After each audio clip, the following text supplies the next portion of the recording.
if it doesn't matter if it's like, all right, Tom, you're 71 years old. If it's somebody that doesn't have as much mobility, flexibility, whatever, right? Which is something that you hear in our game a lot, right? Like you have to be flexible in order to swing the golf club at high levels. That could not be further from the truth. That is not an accurate statement.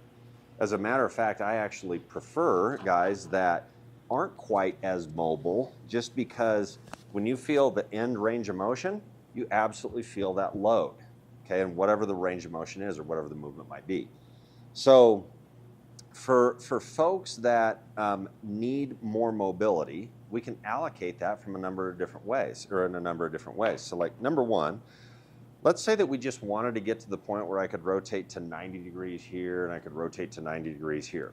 Well, let's say that I rotate and I'm right in here and this is about all I got.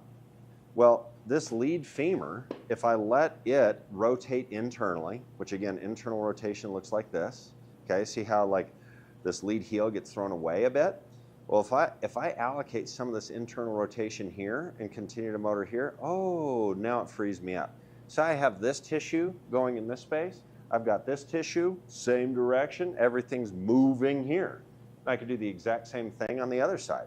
So if I wanted to turn more forward, I'm going to allocate rotation here. Look at that rotation, give me the rotation that I need here. And folks, guys, like I promise you, I am not the most mobile dude on earth. My wife gives me crap about it all the time. Every time she goes, Riley, touch your toes. I'm like, you're a sick individual. So she loves teasing me. So the biggest thing here is just understanding, like good solid map would be, hey, if my rib cage is rotating this way, like if I had a camera straight down, looking straight down on top of me, and the target's over here, for my pelvis would be rotating clockwise, this femur is rotating clockwise, all tissues going here gives me the mobility to get back here. The same time with the arms and having them swing to the point where we can motor the golf club in space, either in the backswing or in the forward swing, long enough. What we're really looking for is some amount of shoulder flexion. Shoulder flexion is just arm lift. So I'm just working this arm just up and down, right? This is flexion, this is extension of the shoulder. And we need some amount of adduction of this arm. So adduction is working into my midline, abduction is working away from my midline. And at the end of the day, in the backswing with the lead arm, we want a healthy balance of both. So can I lift this arm on an angle? This is both adduction and shoulder flexion to move the golf club in this space. Same would be the case in the forward swing. So if I've got this flexion state here, a little bit of adduction, whoop, look right here.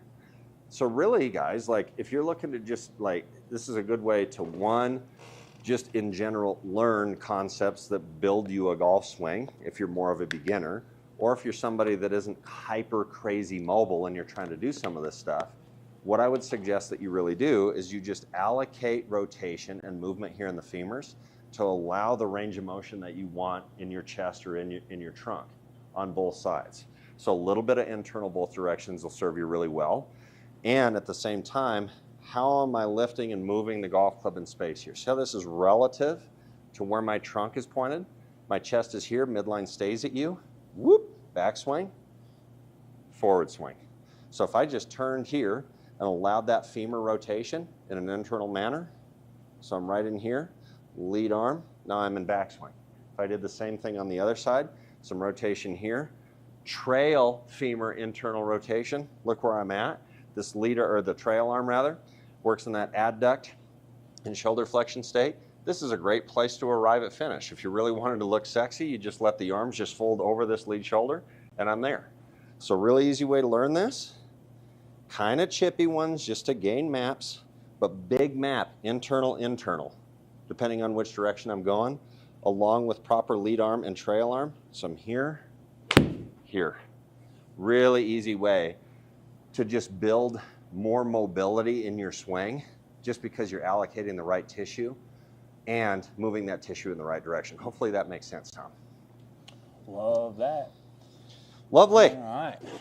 Next question number 2. Who's up next on the docket, Jackson Wary? Ed Poker. Eddie What's P. happening, Ed? still seem to struggle with the concept of spiraling the ribs in the backswing. It feels like my trailing shoulder / scap is what's pulling, so I never feel the chest throwing my trail arm back. Do you have an exercise or some other type of drill to really feel what this movement should be? Yes, absolutely. That's a great one. We honestly, we see that a lot. And so I've seen this around a little bit. And first of all, like one of our coaches, Sean, and I, we were just sitting down, just kind of BSing about the golf swing and just talking about the golf swing. And like at the end of the day, like what we were talking about, guys, is like anything that you see on Instagram, any swing tip on YouTube, anywhere, it can help, like that action can help somebody out there. Okay, now, sometimes we're talking about intention of movement because of another movement that's happening, so it tends to balance out a system. Like for example, Cameron McCormick put up a video the other day where he's almost having the golf club just kind of shoot right out of his chest. He looks like this, and he's trying to gain lag for players, and what he wants them to do is take the handle and lower it here so I'm gaining lag here. Now, is that going to help every single person? No, but it will help people that overload early and want to throw the golf club out here. And so if the map is more in here, that will absolutely tend to level out their system. It will help people, certain people. Now, that's intention. I'm intending to do this. What actually happens might be a different story. Okay, so now, this is what we want to have happen, okay, in both the backswing and the forward swing. So the cool thing about these fascial lines, this is a funny way to go about this, but like when we're describing the golf swing in general from this like big global perspective, it is the combination, or the communication rather, of two separate myofascial lines, the arm line and the spiral line. The arm line's pretty easy because it goes right here starts right here in the sternum, goes across my pec, and then all down this anterior line of my arm, so through my palm, okay? And then it wraps around the fingers, and now it goes into the posterior line across the scaps all the way around, So just think of like a big, huge rubber band, like obviously through my hands, but also through my pecs and through my scaps, okay? If I load anterior arm line, it looks like this. If I load posterior arm line, looks like this. Now, what are the scapula bones doing in response to those arm line loads? If I'm trying to start my lawnmower, right, and I go, boom, I'm gonna start this thing, what I do is I actively retract this scap, and I'm pulling that, that handle in order to start the lawnmower. Now, which arm line am I loading there? Am I loading anterior or am I loading posterior in doing so? This is all anterior arm line load. See all this tissue expand. And anytime I'm expanding this tissue here, I'm in scap retraction. So if I'm starting my golf swing and my idea is to try to load the spiral line, I actually am not loading that spiral line. I'm loading the anterior arm line, which we don't really want in the start of the swing. What we do want is the posterior arm line to load instead. So really good exercise for you, Ed. Is it Ed? Yes. Ed? Okay, is if you go up to like find a corner in your house and you stand on that corner and put your right hand on this wall line right here. If I'm gonna turn my chest, I'm gonna keep this hand on the wall. Now it might glide up a little bit, that's totally fine. But notice how I'm rotating the rib cage away. It's definitely not this either. This is a big cheat that we see too. This is just pelvic rotation. See how the shoulder axis doesn't move? That's not spiral movement. Spiral movement is elongating this line from the lead hip under the trail armpit, and I'm taking this away from this. See this? Now, that makes my shoulder axis rotate and move. But if I keep that hand right here on that wall and do the same thing, now I'm loading, and it's probably easier to see from my booty view here. I'm right in here. That makes the scap, that makes this scap protract, meaning it goes around my ribs. The scaps are doing this in that map. That loads up posterior arm line and the spiral line together, which is what we want. And that's what's gonna allow you to like sling these arms off. For instance, if I'm throwing a Frisbee and I wanna throw it this way, See the load in order to do that? Have all this adduction, the scap protracts, posterior arm line load, so now I can fling it. So if I want to take the arm and send it this direction, I'm going to go in here, load, whoa. Now I can toss the arm off away. So this is also cool because now in transition, I'm going from posterior arm line load in the swing start, and as I fire the arms and I start to drop and go out the other way, anterior arm line load, which is great because if I load this tissue here, boom, there's the hit. So I'm going the whole swing, posterior arm line, anterior arm line, hit. Here, there, here, there, here, there. From booty view, here, there. The poor one is here. This is scap retraction and elevation. It's really not, it's not spiral movement, and you've already loaded up the anterior arm line. If you load anterior arm line, it wants to immediately unload. And that's where you won't have any time to like organize the club in transition. It's just like, it doesn't give you the good feelies. Hopefully that makes sense, Ed. Keep us posted on that as well as you work through those concepts. Yes, sir.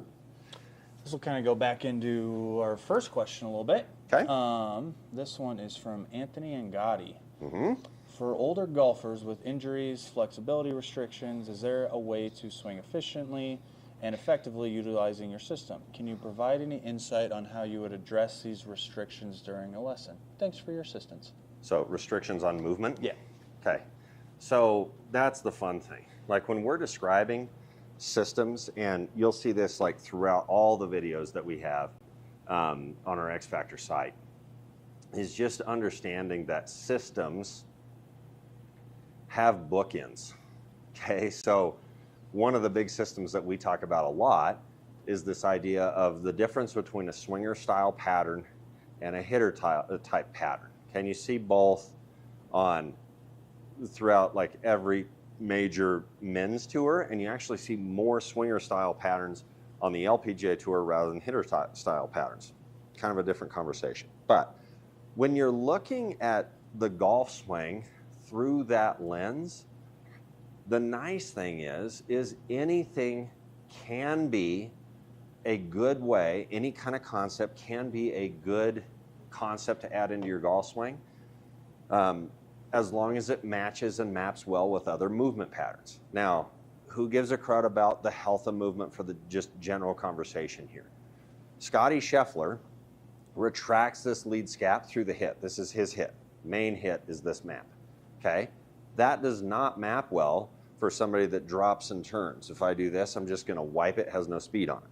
Now, what Scotty does is he shoves his pelvis up here, traps this back, and so as he retracts here, that's the hit, and obviously commands the golf ball at the highest level in the world. So the point is if you're looking for more mobility or just ranges of motion, can you go to the gym and create that and go through a big long process to be able to add flexibility, mobility, whatever it might be? Sure, if you are going to do that, make sure that you're going about it in a healthy way, because that's a really good way to create injury. Like, tissue is super interesting, and joint strength is crazy interesting, and how this whole, like, how anatomy works, crazy interesting. So it's not that we need more flexibility. Most of the time what we need is movement and range of motion that suits the type of person. Okay, so for example, like looking at a guy like Brooks Koepka compared to a guy like DJ, and you just watch how much axial rotation they have in their shoulders. I mean, DJ's like psycho here, and then Brooks is right in here. Now, very similar ball speeds, very similar type of ball flights, have similarities in movement, but also things that aren't even close to the same. Some different acts in there. So the point being is, like, if you're looking at the golf swing from the standpoint of how do I create precision and speed while maintaining the health of that movement, now you're looking at it from a better lens. And always, always, always, guys, like this is like a plague in golf. Everyone, like, we even present this as golf instructors this way, and it's total BS. If you do this one thing, you gain 10 yards. Bullshit. For some, yes. For some, it'll take away speed, take away precision. No, that's not how this works. How we should present it better is you can do this act along with this act. That's the blend. That's what produces proper shots and feeling good in the game. For example, if I go up here and I go arm lower, okay, and this is the secret, quote unquote, the secret to the golf swing. What does my body have to do to support that act? Well, the pelvis would have to shoot up, and I'd have to keep my chest away from the target and not turn. So now, boom, I can hit good shots here. So if I hit a ball like that up here, I can hit an okay shot that way. Now, if we tell somebody to just move the golf club over here this way in this type of a manner, okay, can that be good? Sure, but I sure can't tilt with that. I can't have the same map of body movement that the previous act was shown, right? Like if I'm moving the arms over here, I have got to turn the chest so that now this makes sense. So it can work as long as you are marrying that particular act of movement along with, say, a body system and an arm system. Oh, there's the map. They have to marry well. Okay, so one of the things that I'd really encourage you to do, what's this gentleman's name? This was Anthony. Anthony. What I'd really suggest that you do so that I can lead you in the right direction is on our X Factor site, you'll see a tab at the top. I think it says community coaching. Click that tab, drop in your golf swing. I'll be able to see it. I see exactly how you move, and I can diagnose like really specifically to your needs. So please take advantage of that service. Yay. Lovely. All right. Next one, we got Josh Newman in the live chat. I know. It's a pretty specific one. My Josh wrists are Newman. breaking from the face-on view right after impact. Focusing on keeping my hips back and not early extending, but my wrists are still breaking down and I look flippy. Is it poor sequencing? Potentially. It's hard All I to do can think without of seeing right. it, yeah. All I can think of right now is friggin' Seinfeld. Hello, Newman. Hello, Newman. That's the best. One of my favorite shows. Okay, so Josh, typically what's happening there is it's most likely, like when we see this pattern, we'll see players that move the pelvis fairly substantially forward. And then what they have to do to recover the club, like let's say that if the golf ball's right here at setup, so it's reasonably okay? Let's say that I move this pelvis like crazy forward here. To motor the golf club like properly into the golf ball, I sure can't go ahead and create this like adduct and abduct hit, because if I got to impact, look at where the golf club would be. This is like crazy inappropriate. So what I'm saying is, if I move this pelvis up and forward, okay, most of the time what we see within this is I've got to dump the energy back here so that now the golf club looks reasonably okay. Like, see how that looks? Fine. But if I move this up, now all of a sudden it's kind of whacked out. So what players will do is they'll shoot a ton of shoulder extension here, loads of internal rotation here, and dump all this energy out so that the golf club matches based on what the pelvis is doing. So instead, what I'd love you to do, and this will be like crazy map here, but here's the balance out. If the trail hip is the pivot point, so in essence, I'm saying in the forward swing, I do this. See how like hinges are over here, doorknobs over here, I just open this up. So if I do that without stepping, I look more this way. See how, and we talk a lot about this, like if this is my target all of a sudden, watch where my sacrum goes in moving this way. See how the sacrum gets moved away from the target on this curve? Well, the reason that I would like you to sense that is now the hit can be more of an abduction and adduction hit. And that'll give you a totally different like dynamic in this hit. You'll be able to, if I'm right in here in delivery and I go, whoop, there's the pivot. Look at what the arms can do. Now this looks all of a sudden like reasonably really good. And look at the dynamic loft that's exposed to the golf ball now. See how this right arm goes right across? This lead arm's coming off. So I've got this good like AB and AD like thumpy hit right here, but the pelvis has to support. stays dropped, it works the other direction, away, so that I can go boom, forward. What you'll also end up doing there is your chest, like your chest cavity, will start to float forward and will be able to move forward. And if you kind of think about it just in general, like general human balance is based on the relationship of the pelvis and the rib cage. So I'm saying that the pelvis is going to drop and swivel away. So its center of mass is going away from the target. What does that leave room for my rib cage to do? So you go forward. Now, the center of mass of my ribs is what controls the bottom out, so it's up here far enough. Now I can get this right arm across, lead arm across, boom, and there's the hit. So you'll definitely see this better from face on, okay? But if I go pelvis, arms across, now I've got this like really cool dynamic in the hit area. Here's delivery, pelvis and arms across. But it's this arms across hit rather than down hit that's really important for that type of movement in the pelvis. Great question. Love that. All right, we got... Who we got next, Jackson? Mackenzie Newby. Mackenzie Newby. Awesome. Can you go through patterns for moving the chest and shallowing the club to hit a fade? I tend to struggle keeping the chest moving, and the club face closes quickly and exit high, leading to pulls. Yeah, dude. Okay, so this is awesome. So we'll go about this from like two different directions, okay? We'll hit both on the head here. We'll talk about fades and draws. All right, so shout out Luke Brackey, because this is a Brackeyism. So definitely looking for my proximal. Okay, proximal simply means that it's closest to my center of mass. Ribs are pretty close to my center of mass. Obviously, the pelvis is really close to my center of mass. The center of mass in general is right below the person's navel, right above the belt buckle. Okay, center of mass of the person. So proximal stuff. Stable, meaning that it's in general moving the same, no matter if I'm hitting a high ball, a low ball, a draw, a fade, like very similar stuff here. What we can have, what we can do with the distal, meaning like my hands, okay? The distal just means, think of it as distance, distal, away from my middle, so my fingertips, my toes, my most distal portions of my body. I'm holding a tool here, so the club head is the most distal in a golf swing. So if I'm looking to hit we'll start with a draw and then we'll get to Mac's question here for cuts.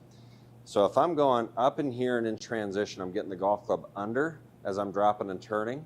Well, if I'm gonna hit it like relatively straight in general, this isn't like exact, but just a good mental map.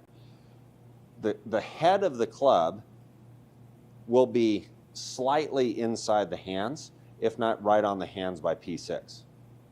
See that? It's almost right down my toe line. So this is straight.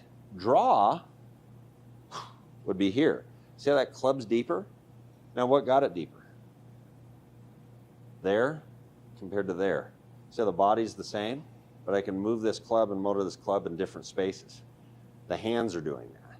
So the distal can manage where the club face is and where the club, just the center of mass of the club, meaning like the balance out of the club. This is the center of mass of the club, where it is in space. See, the deeper I have it here, if I keep turning, where's this club gonna come from? There's a draw. So I'm still unloading it, but on these, like you can even tell on the screen here, where that golf ball starts to the right.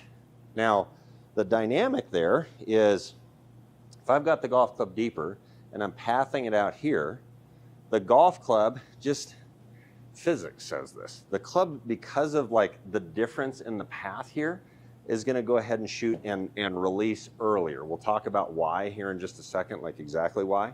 But just know if I get this deeper and I path it here, that's an earlier release, ball starts right, and the tendency is the ball would come back left, come back onto the target line.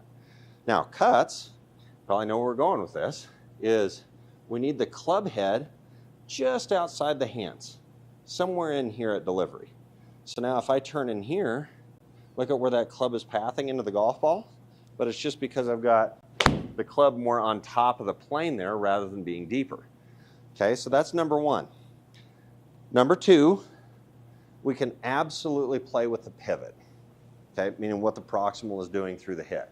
So let's say that I'm in a pool, and the water line is like right up to my clavicle line, right up onto my neck. So if I put a like an oar right out of my right side right here, and if I'm in that pool, that oar is right here, and I can send that energy in any direction that I want.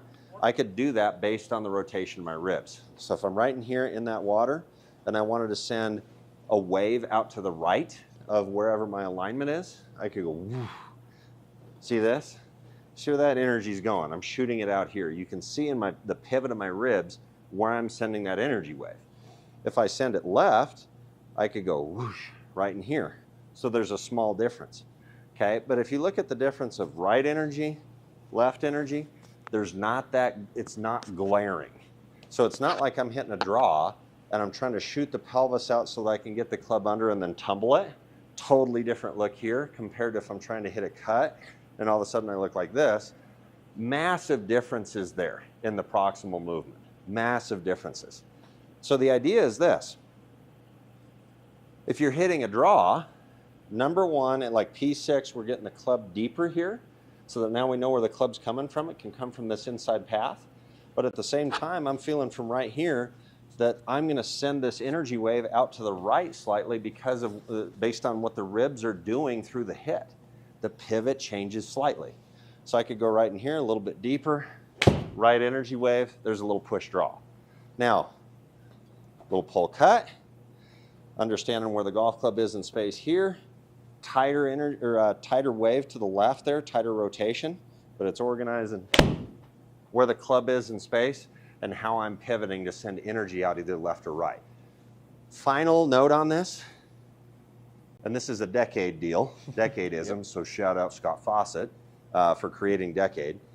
He's always talking about like when you go play, it's pretty much Stockville. You're just making driving range swings the entire time you're out there. I tend to agree with that because now you're not trying to do anything special to the golf ball. However, in training, it is always extremely nice to balance out your system. And like, especially with our high level juniors in the academy, what we'll do is like, we force frickin' feed them to get into the system and like they understand why their golf swing is great. They build their golf swing every single day so that they're just managing their technique. Now, if you just get lost and trapped in that type of a map and type of an idea, you're always going through this and the stupidest frickin' this, I hate this saying so much, just follow the process and trust it, is such BS. It's BS because like, well, what is it that I'm wanting? I'm wanting to hit better shots. So can't I like eventually tap into that? You sure as shit better. Or you're just like, I don't even know what you're doing. You're just kind of trying to make a pretty golf swing, pretty looking. So you look at it on film and you're like, oh, it looks good. You're not hitting a 95-mile-an-hour fastball. Yeah, got to hit it still. Ooh, swing was great. Like, this is stupid. Oh, like, okay, great putters. Somebody is a great putter. What are we insinuating? They make putts. It goes in the hole. Bob May, one of the best putters ever, frickin' putter figure-eighted. Scheffler. Most of the time, if you didn't know who Scotty was, you just kind of walk down the range and you go, oh, okay. But it wouldn't like be like, ooh, whoa. It's super unique. But is Scotty a great ball striker? Yeah. Holy freaking cow, yes. So we got to build both, right? We've got this system, but then you have to manage your golf ball at the end of the day. So to keep your system balanced, once you have built a system, this is first and foremost, build the frickin' system. From there, manage the ball through the system. Can you compress one out of a little bit of a right window? Can you compress it out of a little bit of a left window? If you can do both of those things, you sure as hell can compress it out of a forward window. So it's a great way to keep your system balanced based on how you're moving, where you're sending energy to be able to manage and control the golf ball. Great question. Love that. This Lovely. You can probably tag into that one a touch. Okay. This is from Min Sub Lee. You teach the hands to exit low left on impact. I can't help to get slightly steeper when I do exactly that. How would one not get slightly steep to achieve the hands low left? Yeah, okay. So first, I just did a freaking Instagram on this, and I almost like regret it a little bit because low left is the stupidest freaking thing in the world too, Yeah. okay? So it's another one of those things that low left is this like fad, like, ooh, the club exits through the ribs, blah, blah, blah. Goes back to like, okay, if you've ever played PGA Tour golf, you're really, really good. Okay? Does everybody exit the golf club low left? No.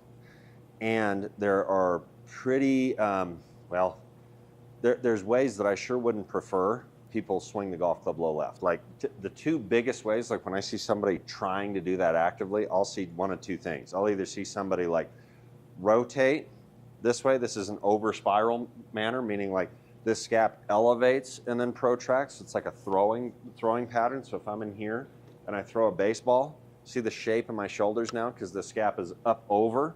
So they'll do this because they're trying to get the golf club going low left over here. So this like helps do that.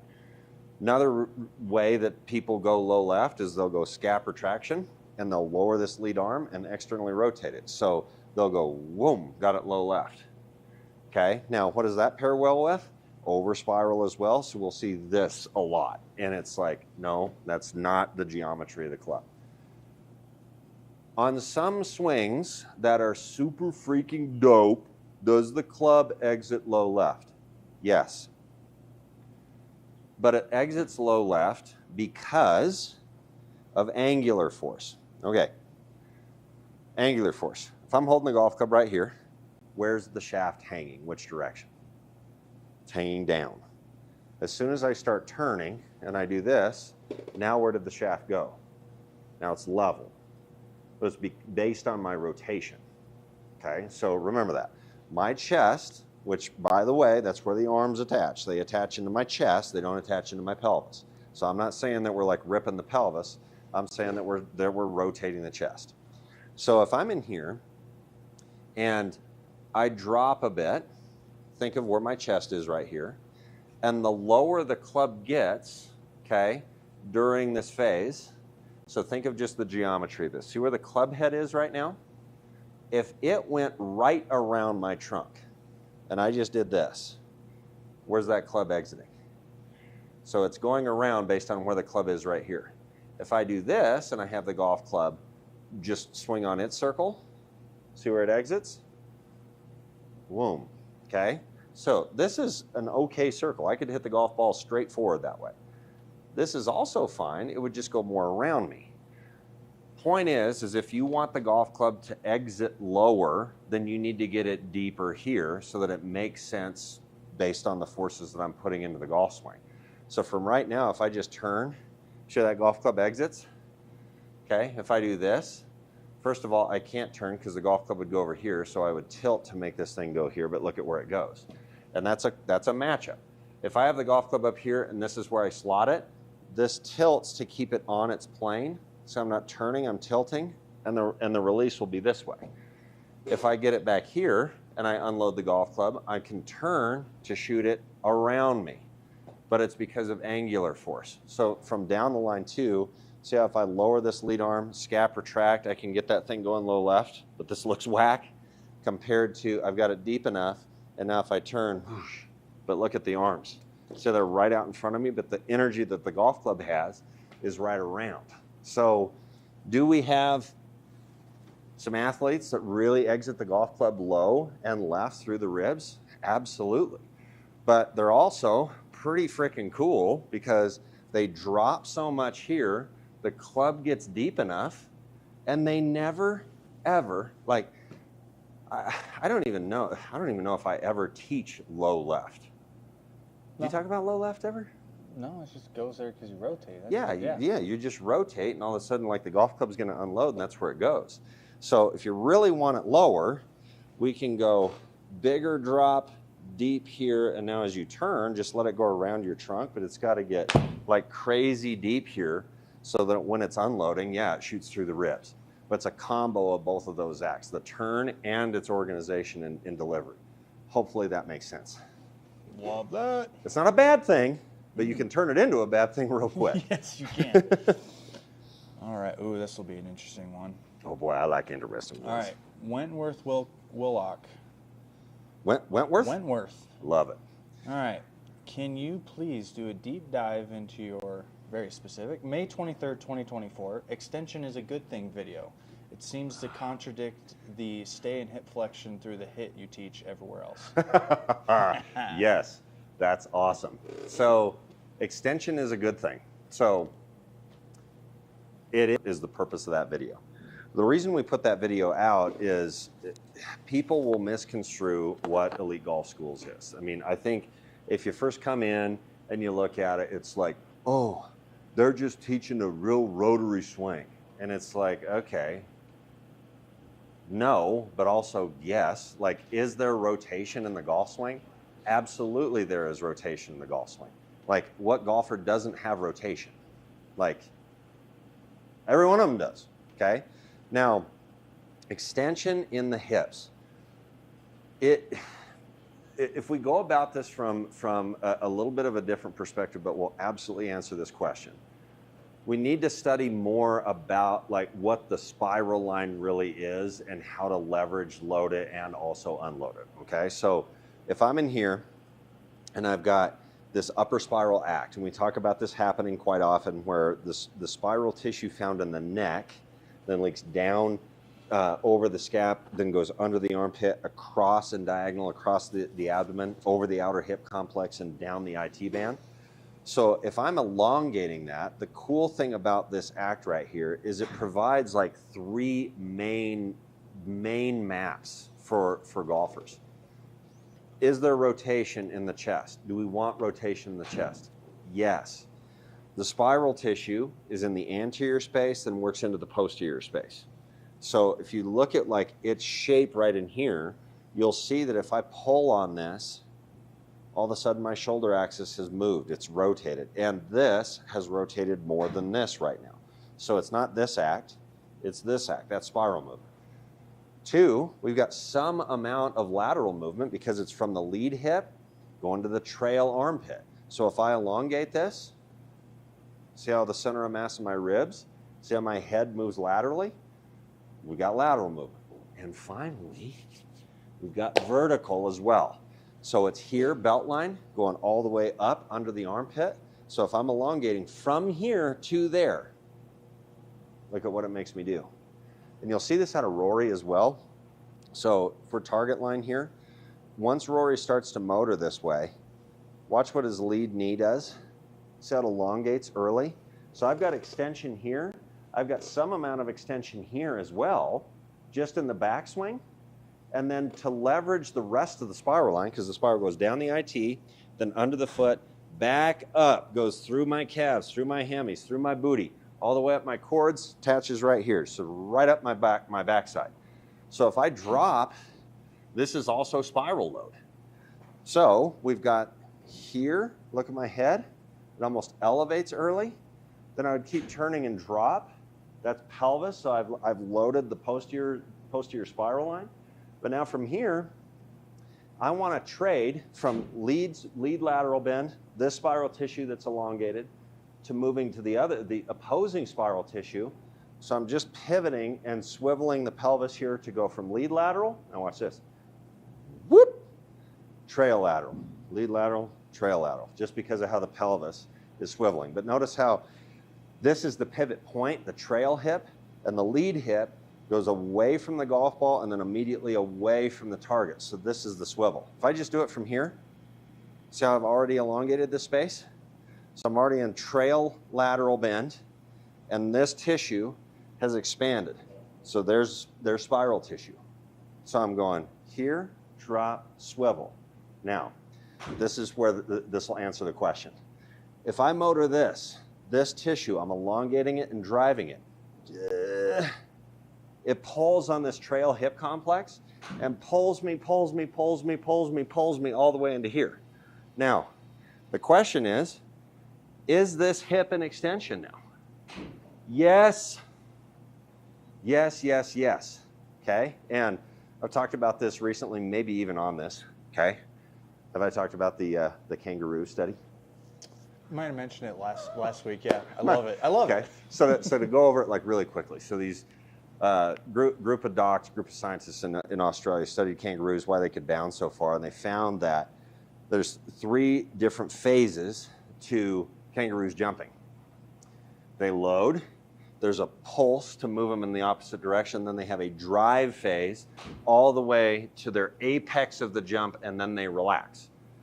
So if you really look at like the time, like load phase takes a certain amount of time, the pulse phase is like really small, and then the drive phase is like freaking ever. So for us, what we're looking to do, especially in the forward swing, the drive phase of the spiral tissue is what supports the hitting of the arms in the through swing.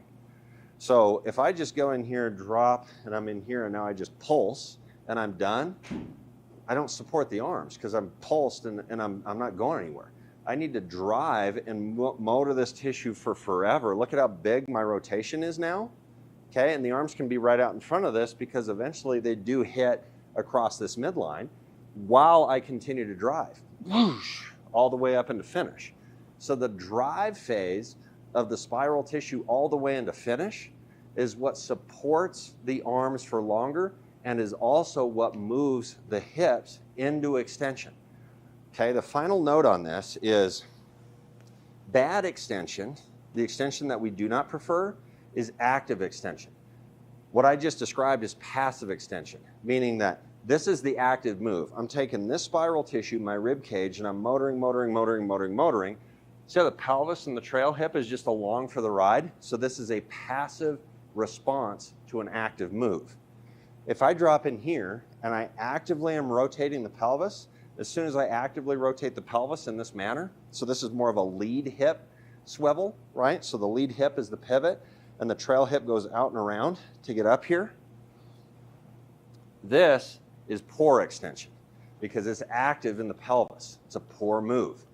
And the reason being is if I push this way up here, now I've got to rotate this my trunk away from the target and tilt to slot the golf club to have any hope in here. And it muckies up the hit. Bottom out sucks, your rate of rotation, the club face goes sky high, and it's an unhealthy pattern. Like, dude, stay away from that stuff. So that's the purpose of that particular video, is to say that it is okay to extend the hips. It's okay for the pelvis to elevate, but it is in response to one healthy movement and also upper spiral rib cage movement.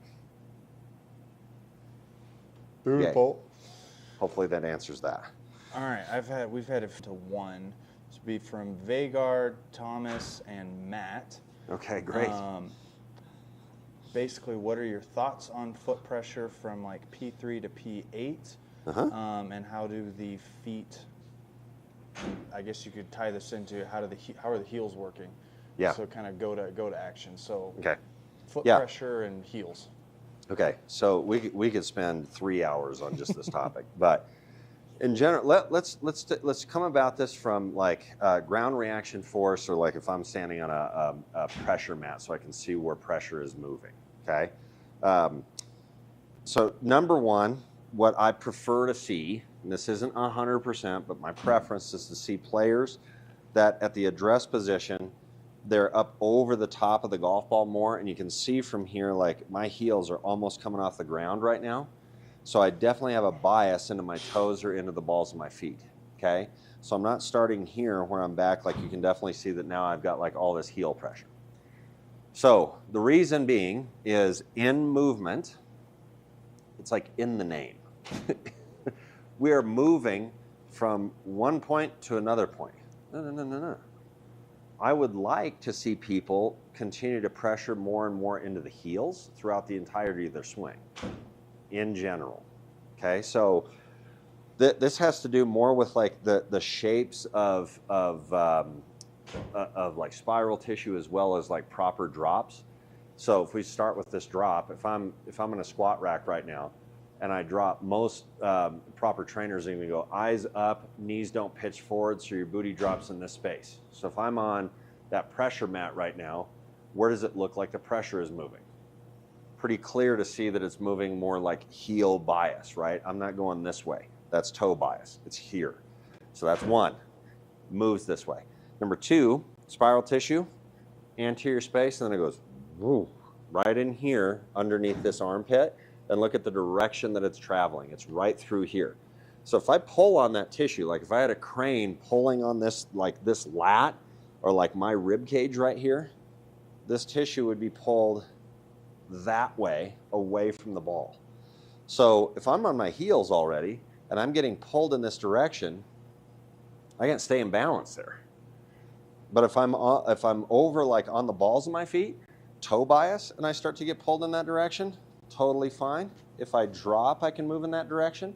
And then if you're my target, I have the same looking spiral line on the other side, right? So this spiral tissue gets pulled this way.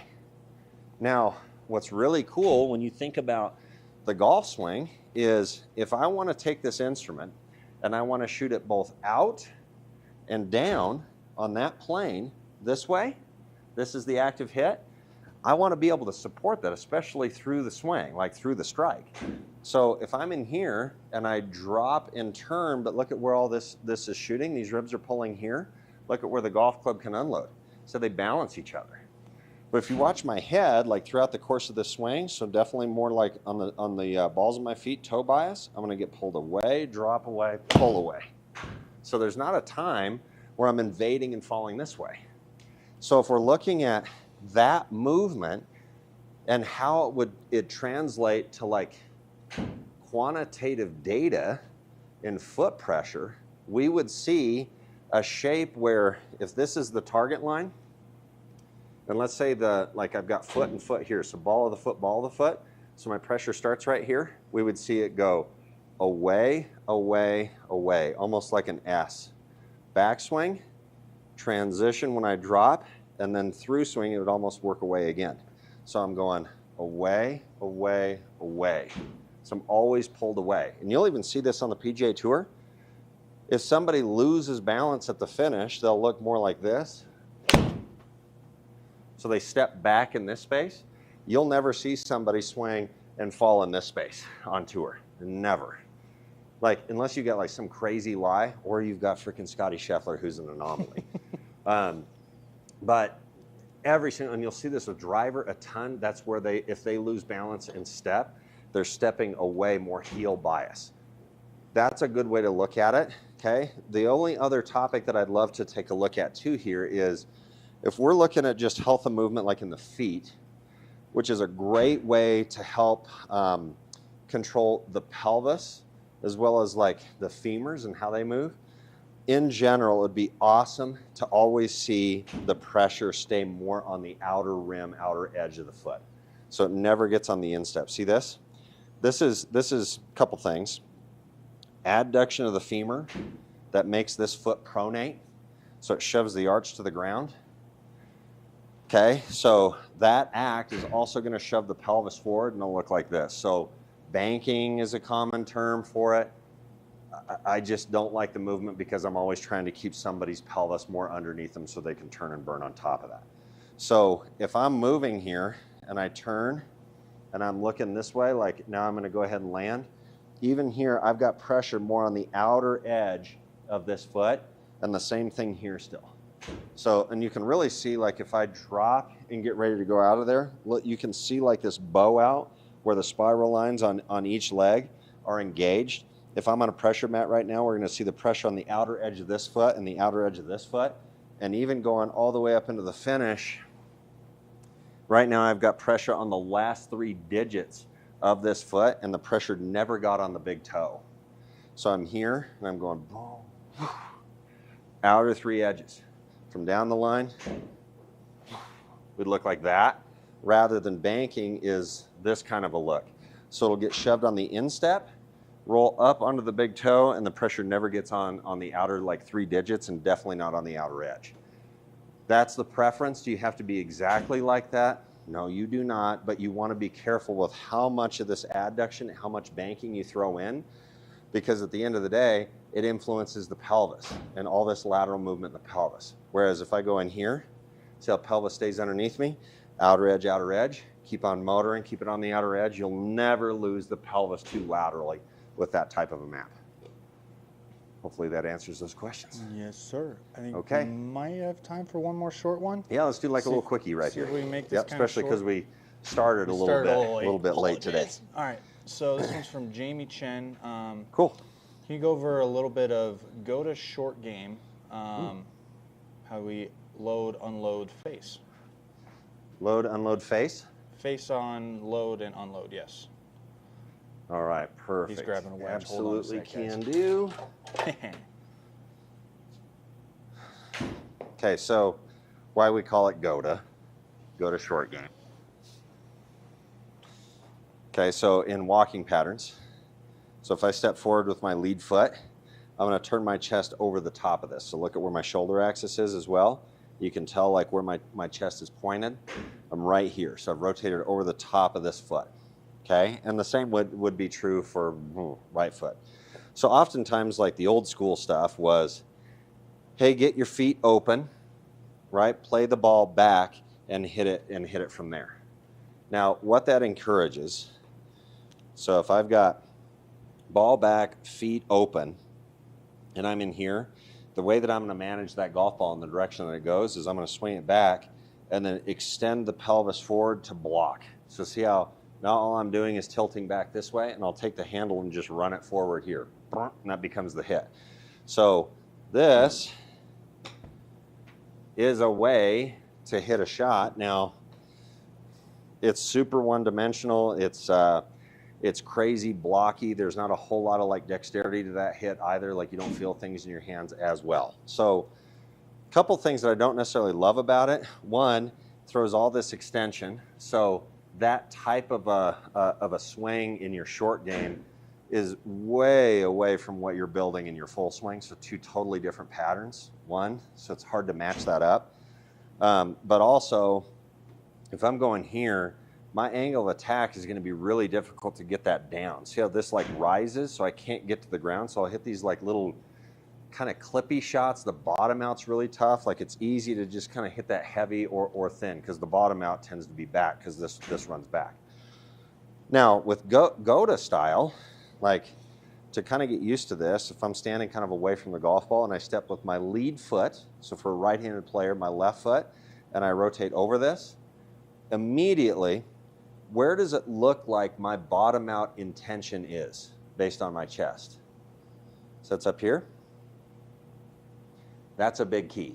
Because now, if I'm hitting a shot, like, and I'll do this at smaller levels now, so I'm just slightly closed off here, but I'm rotated so that my chest is pointing over this lead foot, and I'm set up right in here. Okay, immediately from here, I can unload the club like I'm unloading this as I'm turning the chest. Look at how the pelvis supports this. See how now this quiets, it just stays underneath me. And so I'm turning and rotating the rib cage while at the same time unloading the club, which provides a good dexterity hit. Like if I've got a hammer here and a nail right underneath, I'm gonna feel most of the pressure like into that nail based on what I'm doing in the hands. So I can feel pressure from here into the head onto the object that I wanna hit. Now, obviously we're hitting a golf ball here, but I still am unloading actively with the hands as I've got the chest up and continue to rotate. Super easy way to manage the strike. So you can definitely see this from down the line. And this is a small version of it. Slightly closed here. Look at where the shoulder axis is though. See I'm slightly open now to the target, but what that's doing perpendicular to my shoulder axis is right here, which is a few inches in front of the golf ball. So if I'm set up there and I swing it back, I can now do two things. I can actively unload the club as I turn forward, and it's a super easy way to manage the hit here. Boom. Okay, now, the crazier you get with this means I can hit shots way, way higher. So first, just looking at like how the golf club would set, if that's fairly neutral, to hit it higher I need more loft. But now see how the heel's off the ground? So this needs to sit in here. Now it's organized. So if I'm right in here, and I get that golf club in here, the trail foot needs to fall kind of diagonally back to get in here. So now I've got the golf club, and I'd rotate up here even more. So look at how open I am here. Look at how closed I am there. So we call these go-to pitches. This is a great way to hit either flop shots or sand shots. And from right here, I'm feeling the same thing. I'm going to unload the golf club, while I get the chest up and forward. Now I can just work right underneath the golf ball. Okay, and if any of you juniors are watching right now, that's how I end up hitting like 4-iron flop shots, is the same thing. Okay, because all we're doing is getting the proper loft, okay, and the organization where the shaft needs to be based on the club face's shape, and then I'm just fitting my body into that. So I'm right in here, unload, chest forward and through. There's flop shot, soft pitch shot, bunker shot, all kind of the same map there. So that's go to pitching 101. But again, see how it still fits generally into like the same dynamic, same understanding of like golf swing. This is support, like full swing, from underneath the rib cage down into my feet, supportive. My rib cage, my arms, hands, club, all hitting system. So even though I'm in here, this pitch still has a lot of flavor to what like a driver would look like. This is still a supportive roll to what's going on up in your trunk all the way through, like out into the club. And like on that note, on X Factor, on the web, on the masterclass, a short game, goes through all that. Pretty good, at least general understanding of go to pitching, which also translates, like we look at like 2 different kind of feathers off of, in short game. We've either got chipping technique or pitching technique, okay? Chipping technique is more like bump and run. Even putting fits into that category as well as chipping. And then pitching involves distance wedges, pitching around the green, bunker shots, all are in here. So that's how we're differentiating the 2 types or styles of shots. But the masterclass goes into great detail on all of that. There's like, I think 18 total videos in that masterclass. Like it's a pretty deep masterclass. Guys, great questions. It's always super fun. Again, these absolutely help me with our teaching and what we're blasting out there, what videos we're making as well, because at the end of the day, in all honesty, the only reason that we're ever making any friggin' video is so that it helps you play better golf. And so based on the questions that we get, obviously that kind of navigates and drives the ship into what we're preaching and how we can help you best. So keep these great questions up. I'm having a ball working with you, especially on these lives, but be very interactive with us on that coaching database. We just figured out how we can go ahead and send video analyses to you guys. So all you have to do is throw up your golf swing on that community dashboard. I see it, and I can absolutely make a quick video for you to help you, and it's very specific for your own needs as well. So please utilize that function, as well as asking these questions that you're bringing to the table, because they're just a ball to freaking go over with you guys. So thanks so much for tuning in. Keep us posted with your game. Can't wait for next week, and hit some thumpies for me, baby. Let's go. Peace.